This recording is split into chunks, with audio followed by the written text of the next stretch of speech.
The day I found out my dog had a secret life.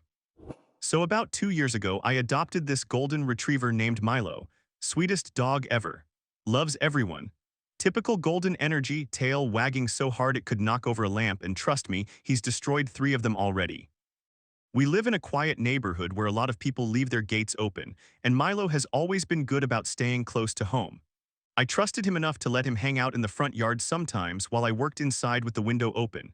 He'd usually just lounge in the grass, watching cars or chasing the occasional squirrel that dared to enter his territory.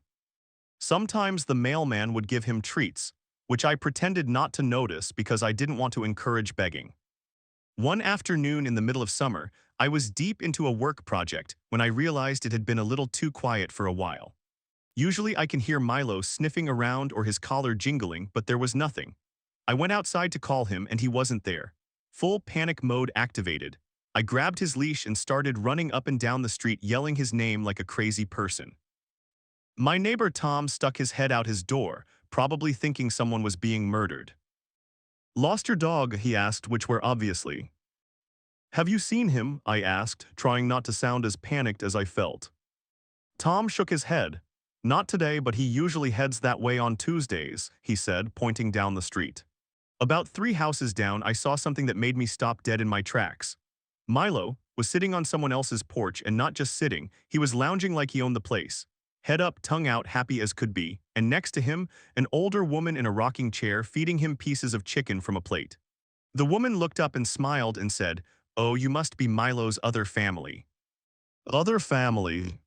My brain short-circuited. Was my dog living a double life? Was I being two-timed by my own pet?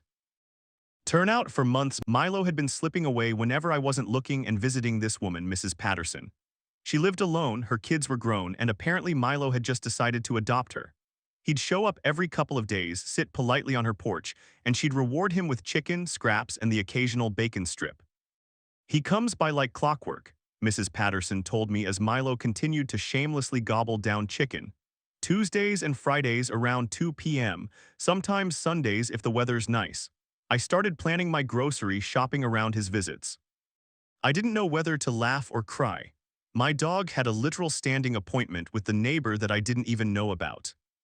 "He's such a gentleman," she continued, scratching behind Milo's ears just the way he likes.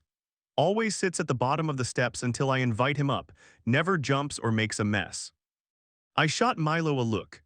At home, this animal once knocked over an entire bookshelf trying to catch a fly. "I'm so sorry he's been bothering you," I said, mortified. Mrs. Patterson actually looked offended. "Bothering me? Goodness no, he's the best part of my week. Do you know how quiet it gets when you live alone? I lost my Harold 4 years ago, and the kids try to visit, but they're all so busy with their own families." She looked at Milo with such genuine affection that any annoyance I felt melted away. "To be honest," she added more quietly, "some days he's the only one I talk to. Well, him and my soap opera people, but they never answer back." We both laughed about it, and I apologized like 1,000 times for him intruding, but she waved it off and said he was good company. Then she insisted I stay for iced tea while she told me all about how Milo had first shown up on her porch the day after a big thunderstorm, looking like he was checking on her. "Smart as a whip, this one," she said. "I swear he knew I was scared of the storm, just sat with me for an hour, then got up and went home like he had somewhere to be." After that day, we kind of made it official. Milo had 2 homes. I started bringing Mrs. Patterson groceries once a week, and Milo got to have his second grandma. She even got him his own special bowl and a little dog bed that sits on her porch. I got her cell number, so now when Milo decides to make his visits, she texts me so I don't freak out. The funny thing is, I always wondered why Milo never gained weight despite how much he ate at home. Mystery solved, he was working in a second dinner I didn't know about. He still splits his time between us, and honestly, I think he had the right idea. Mrs. Patterson has become one of my closest friends. We have dinner together twice a month now, and she's teaching me how to make her famous apple pie. Last week, she showed me all her old photo albums and told me stories about growing up in the 60s. So if your dog ever goes missing for a while and comes back looking weirdly satisfied, maybe check the neighbors.